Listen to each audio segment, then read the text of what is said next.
សូមនិយាយថារដូវកាលរដូវកាលរដ្ឋមន្ត្រីតូចគាត់យកអំណាចគណៈបកមកលេងណា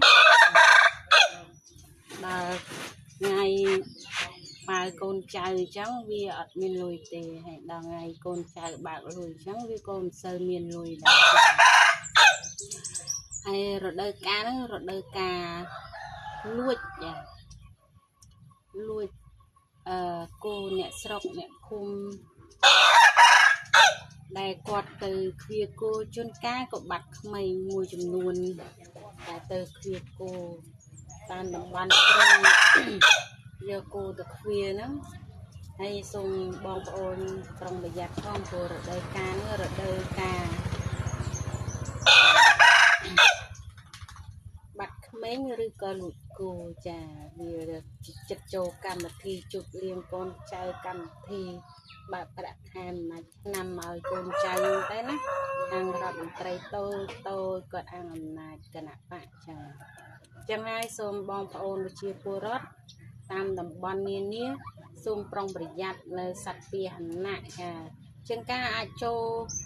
លួចឬក៏ប្លន់ដល់ក្នុងផ្ទះវាយអ្នកស្រុកចេញផ្ទះចូលនៅដំបងក៏មាន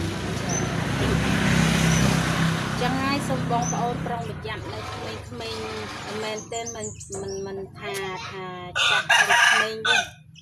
វាវាយសម្លាប់ទាំងអស់ចាវាយសម្លាប់ចឹងការលក់ដូចសត្វអីមនុស្សក្បាល 50000 មួយប្លង់គីឡូមួយក្បាលក៏មានយកធ្វើទឹកស៊ុបស្លម្ជូរគ្រឿងណាមានតំបន់មួយចំនួនស៊ីសាច់មនុស្សចឹងហើយសូមបងប្អូនប្រុងប្រយ័ត្នឲ្យមែនតែនចាព្រោះរដូវកាលហ្នឹងរដូវកាលចូលលួចប្លន់តាមផ្ទះអ្នកស្រុកតាមផ្ទះជួលហើយគោឬក៏បាត់ក្មេងបាត់ចាស់ចេញភូមិមួយចំនួនច្រើនណាស់ចាស់ខ្លះជួយបានទៅខ្លះក៏ជួយមិនបានទៅក៏បាត់បង់ជីវិតខ្លះក៏សាក់សាប់ឃើញដែរអ្នកខ្លះក៏មិនឃើញនឹងជាសោកនាដកម្មនៅប្រទេសកម្ពុជាខ្ញុំចាច្រើនតែឆ្លងកាត់វាច្រើនសតវត្សតាំងខ្ញុំនៅក្មេងរហូតដល់បច្ចុប្បន្ននេះក៏នៅតែមាន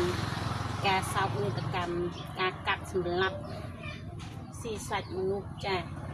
វាគ្មានសន្តិសុខក្នុងប្រទេសទេមានតែអសន្តិសុខណាសូមបងប្អូនជនជាតិបរទេសសូមប្រុងប្រយ័ត្នផងព្រោះថាប្រទេសខ្ញុំមិនទាន់មានស្ថិរភាពសន្តិសុខនៅក្នុងប្រទេសឡើយទេមានតែអសន្តិសុខនៅក្នុងប្រទេសកម្ពុជានឹងហ្មងចាសូមប្រុងប្រយ័ត្នមែនទែនណាចំពោះបងប្អូនមានសត្វពាហនៈមានក្មេងៗទៅជាគោពិសេសចាស់វាវាយលក់ដូចសត្វដេរឆានចឹងណាក្បាល 4-50000វាមាន 4-50000 លុយខ្មែរមនុស្សចាសូមអរគុណសូមប្រុងប្រយ័ត្នឲ្យមែនទេណាចំពោះប្រជាពលរដ្ឋតាមតំបន់នានាចា